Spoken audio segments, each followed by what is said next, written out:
Hello दोस्तों, यहाँ पे आप देख सकते हैं क्वेश्चन पूछा गया है जिसमें कहा गया half life of two radioactive substance A and B are 20 minutes and 40 minute, अर्थात दो रेडियो एक्टिव सब्सटेंस हैं जिनके लिए यहाँ पे हाफ लाइफ 20 मिनट्स और 40 मिनट्स दिए गए हैं। कहा गया both sample start with the same number of nuclei, और दोनों ही क्या करते हैं, सेम जब उनके नंबर न्यूक्लियाई थे तभी से क्या है डीके करना स्टार्ट करते हैं। फिर कहा गया after 80 minute what is the ratio of remaining nuclei A to B, क्या होगा। बहुत ही अच्छा क्वेश्चन है। इस क्वेश्चन को यहाँ पे हम डिटेल से सॉल्व करेंगे और देखेंगे ऐसे क्या क्या इंपॉर्टेंट फैक्ट हैं जो कि आपको दूसरे क्वेश्चन सॉल्व करने में भी काफ़ी हेल्प प्रोवाइड करेंगे। और इसी टाइप के यहाँ पे हम टॉप 5 क्वेश्चन पर भी बात करेंगे, उनके भी डिटेल से सॉल्यूशन पे बात करने वाले हैं। तो बिना देर किए करते हैं आज का वीडियो स्टार्ट। तो यहाँ पे अगर बात करें डायग्राम की, तो यहाँ पे सपोज करो हमारे ये दोनों सब्सटेंस यहाँ पे ए और बी दोनों सब्सटेंस रखे गए हैं जिनके क्या यहाँ पे सेम नंबर ऑफ न्यूक्लियाई दिए गए हैं। यहाँ पे घड़ी हमने लगा दिया, घड़ी ए के लिए और घड़ी बी के लिए। घड़ी ए जो है यहाँ पे 20 मिनट के अंदर क्या करती है, डीके करती है। वहीं पे 40 मिनट में जो क्या करता है बी वाला, जो अपने क्वांटिटी का आधा हो जाता है, हाफ लाइफ का मतलब हाफ हो जाता है। तो यहाँ पे कहा गया 80 मिनट के बाद क्या होगा, ये क्वेश्चन यहाँ पे पूछा गया। तो देखो यहाँ पे बात किया जाए डिटेल सॉल्यूशन केस की, यहाँ पे सबसे पहले हम समझते हैं कि नंबर ऑफ न्यूक्लियस क्या होंगे। अर्थात यहाँ पे अगर देखा जाए number of half life elapsed for A and B क्या होगा। देखो हाफ लाइफ कैसे निकालते हैं, देखो हाफ लाइफ यहाँ पे इसका दिया, तो फॉर ए की अगर बात किया जाए तो 80/20 करेंगे तो इसके अंदर कितने हाफ लाइफ होंगे, 4 हाफ लाइफ होंगे। अगर यहाँ पे 80/40 किया जाएगा 20, इसके लिए हाफ लाइफ कितने, 2। अर्थात ये जो यहाँ पे 4 हाफ लाइफ इसके 80 मिनट में कंप्लीट हो जाएंगे और इसके यहाँ पे क्या 2 ही कंप्लीट होंगे। अब यहाँ पे amount of remaining after N half life क्या होता है, फार्मूला जानते हैं। अगर कोई पदार्थ है वो रेडियो एक्टिव और वो डीके करना स्टार्ट करता है तो उसके एन हाफ लाइफ टाइम बाद कितने वहाँ पे बचते हैं, उससे संबंधित क्वेश्चन है। तो यहाँ पे देखेंगे एन इज इक्वल टू क्या होता है, एन नॉट क्रॉस एन की पावर एन क्या होता है, अर्थात यहाँ पे ऐसे होता है N is equal to N not 1/2 की पावर एन होता है। एन यहाँ पे क्या बताता है, number of half life times जो होते हैं वो रिप्रेजेंट करता है। और ये एन नॉट क्या होता है, इसका इनिशियल यहाँ पे अमाउंट होता है और कितने समय के बाद कितना बचेगा ये अमाउंट होता है। तो let initial number of the nuclei N not same, दोनों के सेम है इसलिए एन ए बराबर क्या हो जाएगा, ए नॉट 1/2 की पावर 4 हो जाएगा। यहाँ से आप सॉल्व करेंगे तो एन नॉट 1/16, अर्थात तो यहाँ पे एन नॉट यहाँ पे आप ऐसे भी लिख सकते हैं एन नॉट 16 आ जाएगा। इसी प्रकार से अगर इसके लिए किया जाएगा तो यहाँ पे एन नॉट बटे क्या है 4 आ जाएगा। अब यहाँ पे यदि दोनों का रेशियो निकाल दिया जाए तो एन नॉट से कट जाएगा, तो यहाँ से 1/16/1/4 अर्थात सॉल्व करेंगे तो 1/4 आ जाएगा, जो कि यहाँ पे आप देख सकते हैं आपका ऑप्शन नंबर जो है सी वाला करेक्ट हो जाएगा। अब यहाँ पे कुछ इंपॉर्टेंट अगर फैक्ट की बात कर ले जो कि रेडियो एक्टिव डीके से संबंधित होने वाले हैं, तो जैसे कि यहाँ पे हाफ लाइफ होता क्या है, तो द हाफ अर्थात the time required for half of the nuclei in a sample decay, अर्थात वह समय जिसके अंदर कोई न्यूक्लियाई अपनी क्वांटिटी का हाफ जो डीके हो जाता है उसे हम क्या कहते हैं, हाफ लाइफ कहा जाता है। और ये जो होता है एक प्रकार से एक्सपोनेंशियल डीके होता है। तो the process is exponential after each half life the number of nuclei halves. और यहाँ पे फार्मूला भी आप याद कर सकते हैं, N is equal to N not 1/2। यहाँ पे हमने अभी यूज किया था एन। अब यहाँ पे एन बराबर क्या होता है, इसका टोटल टाइम जो होता है बटे उसका जो हाफ लाइफ टाइम होता है वो, इन दोनों को डिवाइड कर दिया जाता है तो हमें यहाँ पे पता हो जाता है कितने यहाँ पे हाफ लाइफ टाइम इसके हैं। इस प्रकार से यहाँ पे वे टी हाफ क्या हाफ लाइफ टाइम, टी क्या इलेक्ट था, टोटल समय यहाँ पे दिया गया है। इसी टाइप से अब यहाँ पे दूसरे क्वेश्चन पे बात करते हैं जिसके अंदर क्या कहा गया है कि कोई एक आ पर्सन क्या है, कोई एक पर्सन है होल्डिंग आ राइफल, अर्थात एक पर्सन है जिसने क्या एक राइफल को पकड़ के रखा है और कहा गया कि mass of the person and rifle together is 100 kg। और यहाँ पे मास जो राइफल के साथ में और उस व्यक्ति जिसने राइफल को पकड़ा है दोनों का मास कितना 100 kg दिया गया है। Stands on a smooth surface and fires 10 shots horizontally.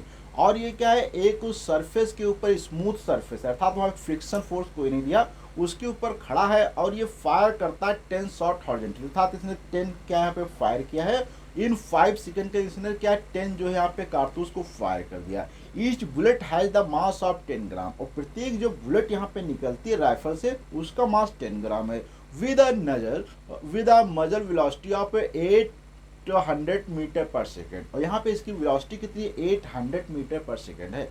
The final velocity acquired by the person and average force exerted on the object are. बहुत ही अच्छा क्वेश्चन है। इसमें कहा गया कि उसकी फाइनल वेलोसिटी क्या हो जाएगी, क्योंकि जब फ्रिक्शन लेस पे खड़ा होगा तो हम जानते हैं कि जब फायर जब होती है तो रिकॉइल फोर्स लगता है, जिसके कारण उस पर एक रिकॉइल पीछे की तरफ फोर्स लगेगा, जिसके क्या होगा उसके अंदर एक गति आ जाएगी। इसी को फाइंड आउट करना है। यहाँ पे आप देख भी सकते हैं कि यहाँ पे डायग्राम जो बनाया गया है, इस डायग्राम को बहुत ही अच्छे से मैंने यहाँ पे क्रिएट किया है, जिसमें बना भी एक व्यक्ति है और ये फायर करता है। यहाँ पे 20 स्पीड से आगे कारतूस निकलती हैं। यहाँ पे इन दोनों का मास क्या 100 kg है, और ये प्रत्येक कारतूस का मास 10 ग्राम है, और यहाँ पे इस प्रकार से जाती हैं, और यहाँ पे 8 मीटर पर सेकेंड इनकी क्या स्पीड है। देखते हैं कैसे इस क्वेश्चन को सॉल्व किया जाएगा। देखो सबसे पहले यहाँ पे बात करते हैं तो find the total required velocity of person and rifle. सबसे पहले आपको दोनों के रिक्वायल का मतलब होता है जब फायर की जाती है तो बुलेट आगे निकलती है तो उतना एक रिक्वायल फोर्स पीछे की तरफ अप्लाई करती है, जिसे हम एक्शन रिएक्शन था न्यूटन का जो सेकंड लॉ होता है, थर्ड लॉ होता है एक्शन एंड रिएक्शन, उसके अकॉर्डिंग होता है। तो यहाँ पे अगर हम बात करें इनिशियल टोटल मोमेंट जो होगा तो 0 होगा, since person and rifle and bullets are at, क्योंकि स्टार्टिंग में अगर बात करें मोमेंटम की तो कोई भी गतिमान नहीं था, इसलिए वहाँ पे सभी का मोमेंटम टोटल क्या हो जाएगा 0 हो जाएगा। फिर यहाँ पे बात करता है ईच बुलेट, तो जिसका मास क्या है 10 ग्राम। ग्राम में हम नहीं लेना चाहते क्योंकि हम यहाँ पे एमकेएस सिस्टम यूज करने वाले हैं, इसलिए यहाँ पे हम क्या करेंगे इसको किलोग्राम के अंदर कन्वर्ट कर लेंगे, अर्थात 0.01 kg हो जाएगा। अब यहाँ पे बात करते हैं नंबर ऑफ बुलेट फायर्स, ये कितनी बुलेट को फायर करता है, तो ये 10 बुलेट को फायर करता है। तो यहाँ पे total mass of the bullet क्या हो जाएगा, क्योंकि एक बुलेट का मास 0.01 kg है, 10 है बुलेट, 10 से मल्टीप्लाई कर देंगे तो यहाँ पे 0.1 kg अर्थात यहाँ पे आ जाएगा, अर्थात तो हाफ kg आ जाएगा। अब यहाँ पे बात करें major velocity of the each bullet, प्रत्येक बुलेट की जो वेलोसिटी कितनी थी 800 मीटर पर सेकंड दी गई थी। तो यहाँ पे mass of person plus rifle क्या है वो भी हमें यहाँ पे 100 kg प्राप्त है, जो कि क्वेश्चन में भी दिया गया। अब यहाँ पे बात करते हैं by conservation of the momentum, क्योंकि no external horizontal force work, और यहाँ पे ध्यान रखना है कि इस पर कोई हॉरिजॉन्टल फोर्स अर्थात बाहर कोई फोर्स वर्क नहीं करता है, तो यहाँ पे क्या हो जाएगा हम कंजर्वेशन ऑफ मोमेंटम लगा सकते हैं। अब कंजर्वेशन मोमेंटम क्या करता है, देखो इनिशियल में मोमेंटम जो था वो तो क्या था टोटल 0 था, उसके बाद फाइनल मोमेंटम में क्या होगा, तो यहाँ पे दोनों का मास अर्थात तो फायर जो हमने कारतूस अर्थात व्यक्ति और उनका राइफल का मास प्लस जो है उनकी स्पीड, ठीक। उसके बाद फिर यहाँ पे क्या हो जाएगा अलग अलग जो एमबी और एमवी, यहाँ पे एम क्या है मास है वी, यहाँ पे अगर आप नहीं ध्यान तो इधर देख सकते हैं एमबी क्या है, यहाँ पे मास है एक बुलेट का, ठीक है, और यहाँ पे एमवी वगैरह यहाँ पे हमने लिख भी दिया है। तो इस प्रकार से एमवी क्या है मेजर वेलोसिटी अर्थात उसकी वेलोसिटी यहाँ पे दी गई है, और कैपिटल एम जो है यहाँ पे दोनों का मास यहाँ पे दिया गया है, ठीक है। तो यहाँ पे यही चीज लिखा है एमबी क्या है और उनका स्पीड। तो यहाँ पे 10 क्यों लिया गया, आप भी हमने यहाँ पे किया था 0.1, आप चाहें तो इन दोनों को मैं मल्टीप्लाई भी कर लिया था जो कि 0.1 आया था। तो यहाँ पे अभी एक का मास ये है, फिर टोटल एक का मास ये है, टोटल कारतूस कितनी दी गई थी 10 थी, और यहाँ पे इनकी स्पीड है। तो क्योंकि मोमेंटम बराबर पी बराबर क्या होता है एम इंटू वी, ये हमारा पी बराबर एम इंटू वी फार्मूला होता है। इसी फार्मूले का हम यूज करके यहाँ पे बताने वाले पी बराबर एम बी। तो स्टार्टिंग में 0 था, यहाँ पे फिर दोनों का मास क्या है 100 kg है, और इनकी वेलोसिटी अर्थात हमें पता नहीं है दोनों की कंबाइन में, तो इसको हम ऐसे छोड़ देंगे। यहाँ से लाएंगे तो यहाँ से आप सॉल्व करेंगे तो यहाँ से इतना आ जाएगा, और यहाँ पे वीपी बराबर आप देखेंगे 0.8 मीटर पर सेकेंड आ जाएगा। अब ये 0.8 मीटर पर सेकेंड का मतलब क्या है कि यहाँ पे निगेटिव साइन लगा है। निगेटिव साइन का मतलब अगर फायर करेंगे तो बुलेट जो है आगे की तरफ जाएगी, तो वहाँ पे फोर्स एक अपोजिट की तरफ अर्थात डायरेक्शन यहाँ पे अपोजिट आ जाएगी, तो ये वेलोसिटी अपोजिट है, बुलेट आगे जाएगी तो हम पीछे की तरफ जाएंगे, यही रिक्वायर्ड फोर्स होता है। अब यहाँ पे बात करते हैं final velocity of the person, क्योंकि रिक्वायर्ड वेलोसिटी इज 0.8 मीटर पर सेकेंड है, तो यहाँ पे calculate average force on the person. अब यहाँ पे रिक्वायर्ड फोर्स हमें ज्ञात करना पड़ेगा। तो रिकॉइल फोर्स क्या होता है, कितने समय में ये लगा, ये हमें पता होना चाहिए। देखो इम्पल्स बराबर हम जानते हैं चेंज इन मोमेंटम के बराबर होता है। इम्पल्स जो होता है हमारा वो चेंज इन मोमेंटम होता है। चेंज इन मोमेंटम अर्थात डेल्टा पी बराबर कितना मोमेंटम चेंज हुआ है, तो ये 100 ग्राम मास था और यहाँ पे वेलोसिटी वीपी थी जो कि 100 इंटू 0.8 यहाँ पे क्या इसकी स्पीड है और 100 ग्राम मास का चेंज हुआ। तो यहाँ पे P change in momentum P बराबर हम जानते भी क्या है एम इंटू वी है, तो वी यहाँ पे स्पीड हुई है, इसकी चेंजेस आ गई है।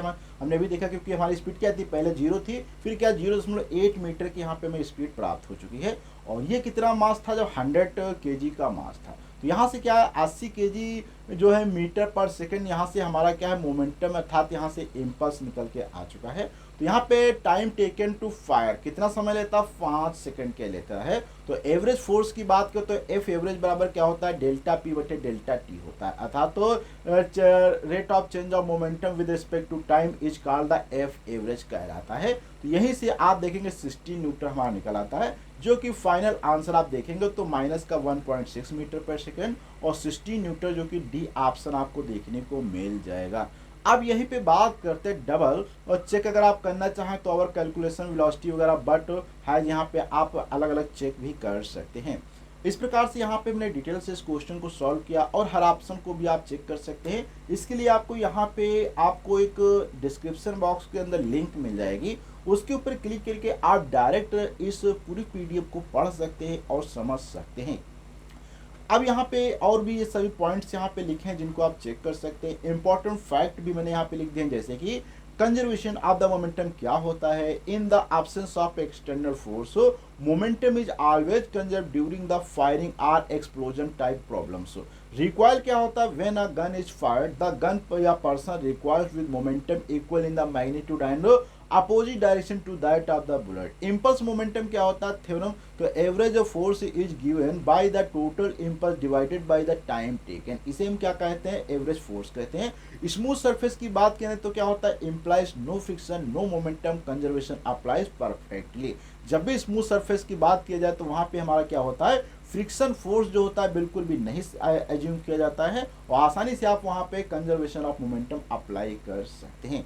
अब यहाँ पे नेक्स्ट क्वेश्चन पे बात करते हैं, जिस क्वेश्चन के अंदर कहा गया है, क्या कहा गया, the temperature of the source and sink of a heat engine are 1 to 7 centigrade. कितना दिया गया, 1 to 7 सेंटीग्रेड एंड 27 सेंटीग्रेड दिया गया है respectively, and inventor claims it efficiency to be 26%, then क्या होगा, अर्थात कहा गया it is impossible, it is possible, it is possible with low probability, data are insufficient. अर्थात बहुत ही अच्छा क्वेश्चन है। यहाँ पे क्या दिया गया, एक सोर्स है और एक सिंक है, हीट सिंक जैसे होते हैं वैसे सोर्स होता है जहाँ से उसमें आती है, सिंक जो लेता है, तो उसमें टेम्परेचर दिया गया, एक का सोर्स का दिया गया 127 सेल्सियस, इसका दिया गया यहाँ पे 27 सेल्सियस दिया गया। तो कहा गया इसकी एफिशिएंसी क्या हो जाएगी, तो यहाँ पे 26। तो क्या गया, सही है, गलत है, पॉसिबल है, इम्पॉसिबल है, क्या होगा। देखते हैं इस क्वेश्चन को कैसे सॉल्व किया जाएगा। देखो यहाँ पे बात करते हैं इस क्वेश्चन को सॉल्व करने की, तो सबसे पहले यहाँ पे देखो ये हमारा क्या था, सोर्स है, ये हमारा सोर्स है जिसका टेम्परेचर यहाँ पे कितना दिया है, 127 सेंटीग्रेड दिया गया। वहीं पे बात करते हैं तो यहाँ पे आप देखेंगे सिंक का कितना दिया गया, 27 सेल्सियस दिया गया। तो यहाँ पे हीट इंजन क्या करता है, यहाँ से ऊर्जा लेता है। तो यहाँ पे कहा गया क्यों, जो यहाँ पे इसकी एफिशिएंसी और 26% आती है, जो कि इम्पॉसिबल है। क्यों इम्पॉसिबल है, उस पर अब हम थोड़ी सी बात करते हैं। देखो कन्वर्ट सेल्सियस टू केल्विन, पहले तो हमें सेल्सियस को केल्विन में चेंज करना पड़ेगा, क्योंकि हम यहाँ पे प्रॉब्लम को सॉल्व करेंगे तो केल्विन का यूज करने वाले हैं। तो इसलिए सोर्स टेम्परेचर जो कि दिया था 127, उसमें 273 जोड़ देना है, तो 400 केल्विन प्राप्त हो जाएगा। वहीं पे सिंक टेम्परेचर यहाँ पे आपको दिया गया था 27 सेल्सियस, इसमें आप अगर 273 जोड़ देंगे तो यहाँ पे 300 केल्विन आ जाएगा, जो कि यहाँ से हमने सेल्सियस टेम्परेचर को एक केल्विन के अंदर आसानी से चेंज कर लिया है। अब यहाँ से थोड़ा सा शुरुआत करते हैं, फाइंड द मैक्सिमम थ्योरेटिकल या कार्नोट इफिशिएंसी, क्योंकि ये कार्नोट इंजन से ही संबंधित क्वेश्चन है। तो कार्नोट इफिशिएंसी क्या होता है, Carnot efficiency is equal to क्या होता है, 1 माइनस TC बटे TH। TC का मतलब होता है यहाँ पे जो आपका दिया गया है सिंक, और ये हीट होता है, ये यहाँ पे जो इफिशिएंसी लेता है। तो यहाँ पे आप देखेंगे ये हमारा सोर्स है, जहाँ से हॉट है ये कोल्ड, ये भी आप कह सकते हैं। H का मतलब है यहाँ पे हॉट और C का मतलब होता है कोल्ड। तो यहाँ पे हॉट और कोल्ड की बात की गई है, तो अर्थात तो हॉट क्या है चीज़, यहाँ पे सोर्स है हमारा, और कोल्ड क्या है, यहाँ पे हमारा सिंक है। तो यहाँ पे बात की इन दोनों को रख दिया तो क्या आता है 1 माइनस 0.0 था, तो 25 यहाँ पे % निकल के आता है। तो यहाँ पे अगर आप कंपेयर करेंगे और क्लेम करेंगे टू द कार्नोट एफिशिएंसी, तो क्लेम्ड एफिशिएंसी क्या है, 26% दिया गया, जो कि इम्पॉसिबल है, क्योंकि यहाँ से हमें 25% ही प्राप्त होती है। तो कार्नोट मैक्सिमम पॉसिबिलिटी यहाँ पे 25 सेल्सियस की थी, जो कि यहाँ पे गलत है। A real or even ideal engineer heat cannot exist Carnot efficiency, thus a claim of 26% impossible for these given temperature, इसलिए यहाँ पे impossible हो जाएगा। अब इसमें कुछ इंपॉर्टेंट फैक्ट्स हैं जो कि आपको जानना काफ़ी जरूरी है, जैसे कि कार्नोट थ्योरम होती क्या है। The Carnot engine is the most efficient possible engine operating between two heat reservoirs. No real engine can be more efficient. Carnot मतलब एक ऐसा आइडियल इंजन सपोज करके माना गया है कि ये ऐसा इंजन है जो कि दो सोर्स के बीच में कार्य करता है, जहाँ पे एक तरफ हॉट टेम्परेचर होता है, दूसरा कोल्ड टेम्परेचर होता है। तो यहाँ पे जो कार्नोट इंजन की एफिशिएंसी निकलती है, इससे ज़्यादा कोई भी आज तक ऐसा इंजन नहीं बनाया जा सकता है जो कि इससे ज़्यादा एफिशिएंसी दे सके। इसलिए ये हमारा कार्नोट थ्योरम जाएगा। अगर हम बात करें सेकेंड लॉ ऑफ थर्मोडायनेमिक्स क्या कहता है, तो no heat engine can convert all the heat observe from a hot reservoir into work. बिल्कुल बात सही है। ऐसा अभी तक कोई इंजन नहीं बनाया जा सकता जो बनाया जा सका है जो कि पूरी हीट को पूरे वर्क के अंदर कन्वर्ट कर दे, क्योंकि अगर ऐसे इंजन बना दिए जाए ना तो आज 1 लीटर पेट्रोल से काफ़ी किलोमीटर तक अर्थात कई दिनों तक हमारी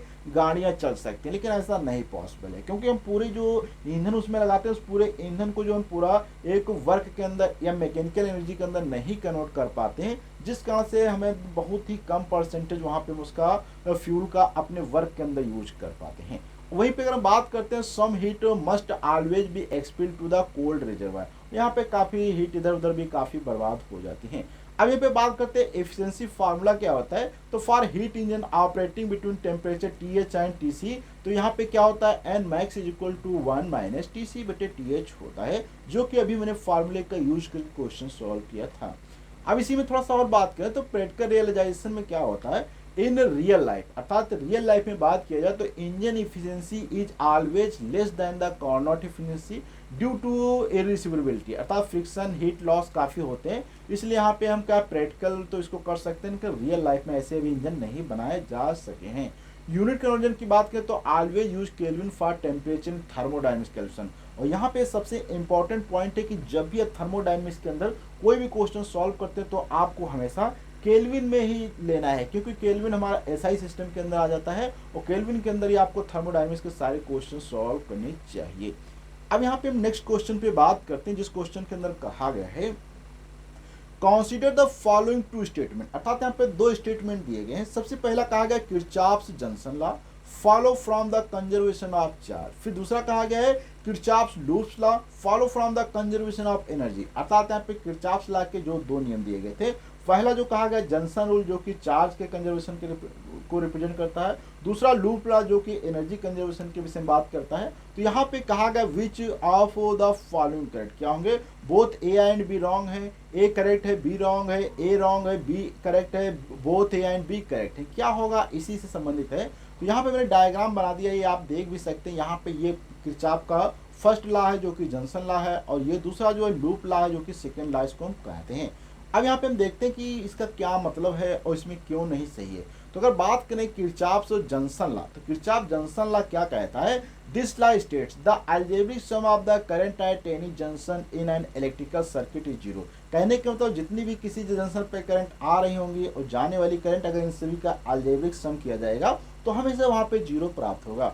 फिजिकली बात किया तो this means that the total current entering a junction equal to the total current leaving. कहने का मतलब है जितनी करंट आएगी उतनी करंट जाएगी, ये बात भी सही है। अगर 10 एम्पियर की आएगी तो 10 एम्पियर की जाएगी, 12 एम्पियर नहीं जा सकती। तो this law follow the directly from the conservation of electric charge because charge can not accumulate और डिसअपियर एट द जंक्शन, क्योंकि यह चार्ज कंजर्वेशन का लॉ है। क्योंकि यहाँ पे जंक्शन पे ना ही चार्ज यहाँ पे क्रिएट हो रहा है और ना ही डिस्ट्रॉय हो रहा है, क्योंकि हम जानते हैं Q बराबर क्या होता है I इंटू टी। यहाँ पे करंट का आप संबंध समझ सकते हैं, Q बराबर I इंटू टी होता है। तो यहाँ से आप करंट और अगर चार्ज की बात करें दोनों में रिलेशन है। तो अगर चार्ज क्रिएट नहीं होगा तो करंट कहाँ से बढ़ेगी, अगर करंट बढ़ नहीं रही घट रही इसका मतलब चार्ज क्या होगा फिक्स हो जाएगा। इस प्रकार से यहाँ पे जंक्शन जो होता है ये एक प्रकार से कंजर्वेशन ऑफ चार्ज को रिप्रेजेंट करता है। वहीं पे बात करते हैं किरचॉफ लूप लॉ क्या कहता है, जिसे हम केवीएल भी कहते हैं, किरचॉफ वोल्टेज लॉ।